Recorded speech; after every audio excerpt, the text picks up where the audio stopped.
Alright y'all, welcome back to the channel and to some more turkey patterning, and today we've got a really interesting combo to run. We've got two shells that are pretty much the same thing but a little different variations of each other, and overall it's going to be a combo that one of you guys requested to see us try a good while back now. You wanted to see us run some of this brand with this shot size through this exact setup combo, so we're going to find out what it can do. It may work out nicely for us. It may be a little bit disappointing. We may be shell limited. We may be range limited. We really don't know yet until we try it. It's going to be one of those combos that just may or may not work out. But for the shells I've got today, I brought out some more of these Remington Nitro Magnum heavy field loads, but these two are both 20 gauge variations. And we've got two different ones today. We've got a 20 gauge 2 3/4 inch ounce and an eighth payload of lead 6s at 1175, and the 20 gauge 3 inch ounce and a quarter payload of lead 6s at 1185. So 2 3/4 and 3 inch, both are 6s, little bit different velocity, little bit different payload, but otherwise than that, same shell, just slightly different variations. Overall, these Remington heavy field Nitro Magnum shells have usually done surprisingly decent in our turkey pattern testing with them. We haven't done as much with the 20 gauge versions as we have with the 12 gauge, but I figured we'll bring both different variations out since they're both 6s and we'll see how they do. 20 gauge and lead can be pretty particular and a little bit range limited past 30 yards, but we'll see how these do, since usually, surprisingly enough, these are typically better than something like the Remington Nitro turkeys. They are loaded pretty much the same, but for whatever reason, these seem to pattern a little better a little more often. So we'll see what we can get from both the 2 3/4 and 3 inch variation.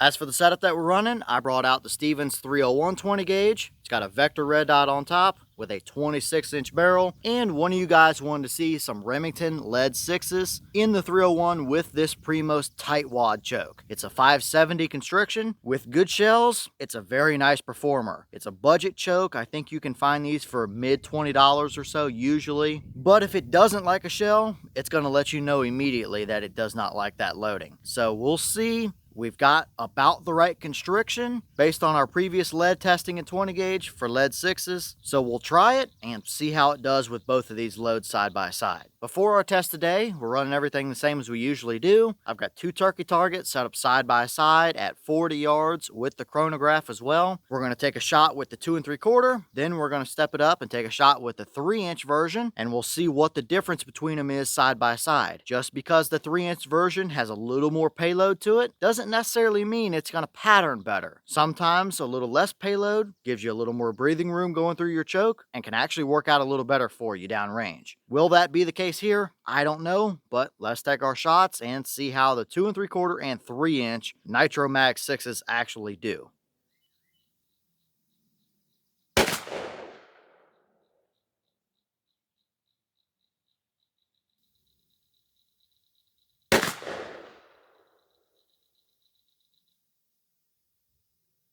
Alright, so let's take a quick look at our chrono numbers before we look at our targets. First up, we had the 2 3/4 inch ounce and an eighth payload. That box claim was 1175, and we had 1178. So we almost hit that one right on the money. And then next up, we had our 3 inch ounce and a quarter payload shells. Their boss claim was 10 feet per second faster at 1185, but we saw a little bit lower at 1158 out of those. Still, seems like mid to upper 1100s on average. That's perfectly fine for a lead 6 out to 40 yards for turkeys. But let's go check out our patterns and see just how different they actually are between the 2 3/4 and 3 inch version.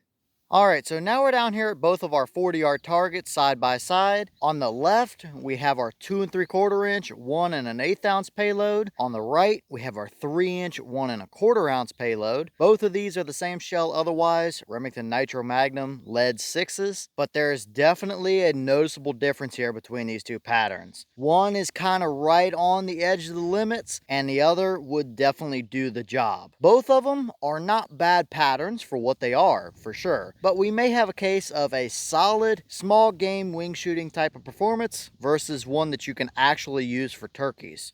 But first we'll start on the left. This is our 2 3/4 ounce and an eighth payload. And immediately you can tell this is kind of right on the edge of the limitations. Would this be a dead turkey? Maybe. You had one that hit the top of the head, kind of right on the edge of the brain up there, and another couple that might have gotten enough of the neck to slow him down a little, but that is right on the borderline. You may have had to take another shot or go chasing after that bird. This is 40 yards. We know how limited lead in a 20 gauge can be beyond 30 yards, and the Winchester Longbeard loads are still the kings of that performance range for sure, but this is much more of a general small game looking pattern. At 30, maybe 35 yards and in, absolutely you could run that for turkeys and be just fine with it as well. Maybe if your state or your area that you're hunting has a shotgun gauge limitation where you have to use something like 20 gauge and larger for turkeys, and you've got a youth hunter or something, these could be an option for that scenario as well. A little lighter recoil, keep them a little closer range, or somebody that might be recoil sensitive for whatever reason. If you're fine with taking 30 yard and in shots, this is the lighter recoiling load. It's not a target load type of recoil. It does have more, but it is noticeably lighter than what the 3-inch shells are as well. But as for the pattern itself, although it's not overly impressive for turkey performance, we do have a pretty nice even spread of pellets. It's not overly blotchy necessarily. It kind of keeps the same spread throughout most of it, and you can see that it is a somewhat circular spread there. We just don't have a ton of pellets flying down range to work with, but not terrible overall. Just probably not a combo I would run to 40 yards anyway for turkeys.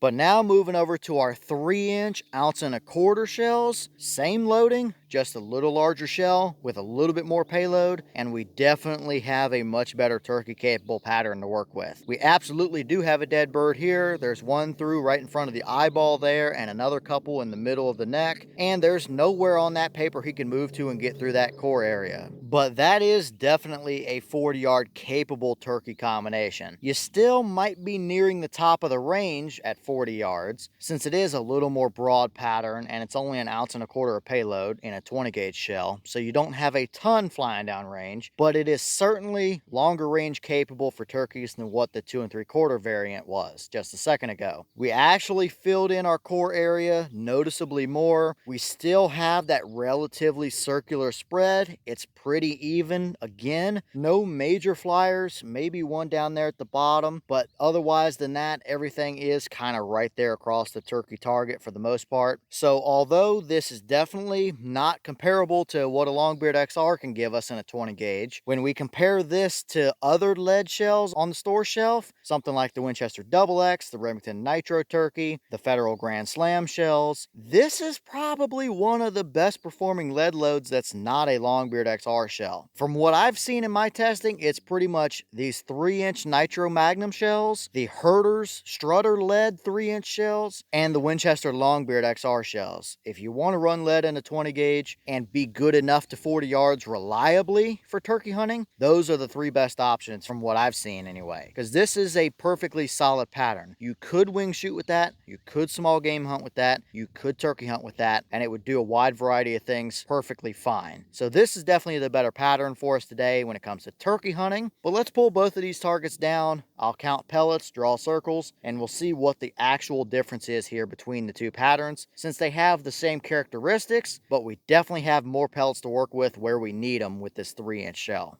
All right, now our turkey targets are out of the way, and yep, indeed, we can absolutely see what we were already looking at. Neither of these are terrible patterns, but there's definitely a difference between them for sure. On the left again, 2 3/4 ounce and 1/8 payload. On the right is the 3-inch 1.25 ounce payload, and just like we suspected, the 3-inch pattern on the right is the better turkey pattern for sure. A little tighter, a good number more pellets to work with where we want them to be at. So for turkey's sake, that's the winner over there on the right. For a general use, wing shooting or small game pattern, the 2 3/4 on the left would do perfectly fine as well.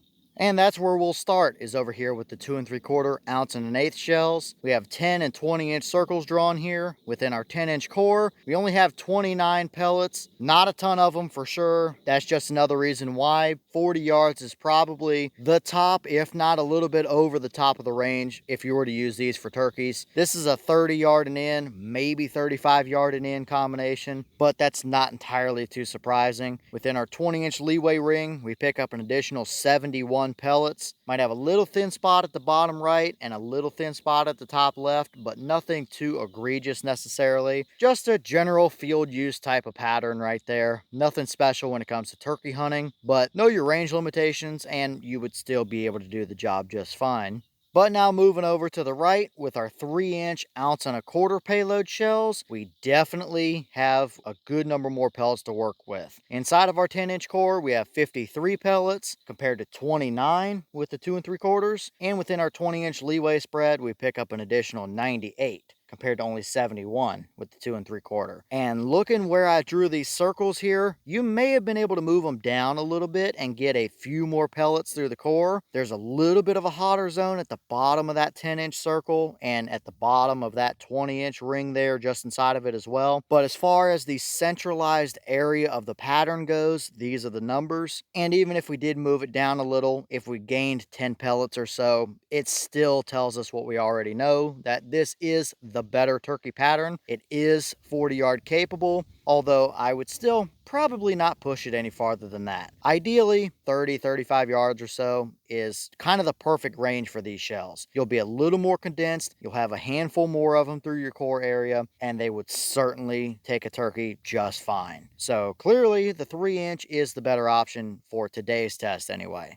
Overall, very interesting to see the difference here between these two. Sometimes the lighter payload can work out in your favor, give yourself a little more breathing room through the choke. Other times you just simply don't have the payload flying down range, and that's kind of what we see here. The overall characteristics of the pattern, like the size and shape of the pattern, the general even spread of the pattern, they're all pretty similar between the two. But you have more pellets in a tighter little core area with the 3-inch shells on the right. So not overly surprising today, and both of these would work for turkeys if you knew your range limitations. And honestly, they're still better than most of the other lead turkey loads out there for 20 gauge off of the same store shelf. So not terrible overall, but we have a clear winner in the 3-inch shells for sure.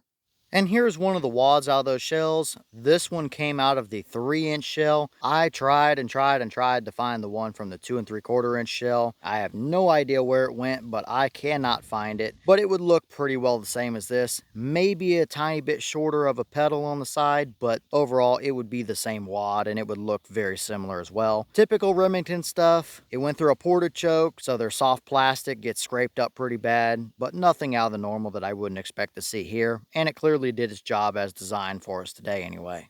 Alright y'all, well, what did you think about these results right here? Definitely pretty interesting to see the difference between these two. They're the same loading, but we've got 2 3/4 and 3-inch with slightly different payloads, and we definitely see a noticeable difference in pattern. We've got the same makeup and the same building blocks between the two, pretty circular patterns, pretty even spreads, about the same size overall pattern, but you've got more pellets to work with in the 3-inch shell. No surprise there, bigger payload, but it does help fill in the core a little bit more than the 2 3/4. So between these two, pick up a couple boxes of both. You've got a general use small game type shell over here, and you've got also a small game shell over here with the 3-inch ones, but you could actually turkey hunt with those a little more reliably than the 2 3/4, at least once you get past about 30 yards or so. Inside of 30 yards, pick whichever one you want and run it. It ain't gonna matter. Both of them would certainly do the job, but the 3-inch is more capable to 40 yards, more reliably anyway, than what the shorter shell is. But let me know all your thoughts down below. Is this about what you expected to see? Were you a little surprised one way or the other? Have you tested any of these 20 gauge Nitro Magnum shells? And if so, what kind of results have you seen? Are either one of these a combo you would hunt with? And if so, which one would you take? Would you be fine running the little bit lighter 2 3/4 loads at a little closer range? Or if you're going to be hunting for turkeys, would you just go with the 3-inch shells and be able to reliably take turkeys out at mid 30 yards or so, maybe even 40? Or if you're running a sub gauge, even like 20 gauge, are you just going to be running TSS? Not a bad idea either. Nothing wrong with that at all. It would certainly work. But are either one of these a combo you would run? And what else do you want to see us do when it comes to those 20 gauge Nitro Magnum shells? What other chokes you want to see them run through and stuff like that? I've got plenty of them, so let me know some stuff you guys might want to see. But with that being said, I've got some more testing to get done for you guys, so I'm going to get back to it. As always, we have the channel Instagram as well as the mailbox where you can send stuff if you'd like. All that information will be in the description if you're interested in it. But I'm going to get back to it, so I'll see y'all in the next one.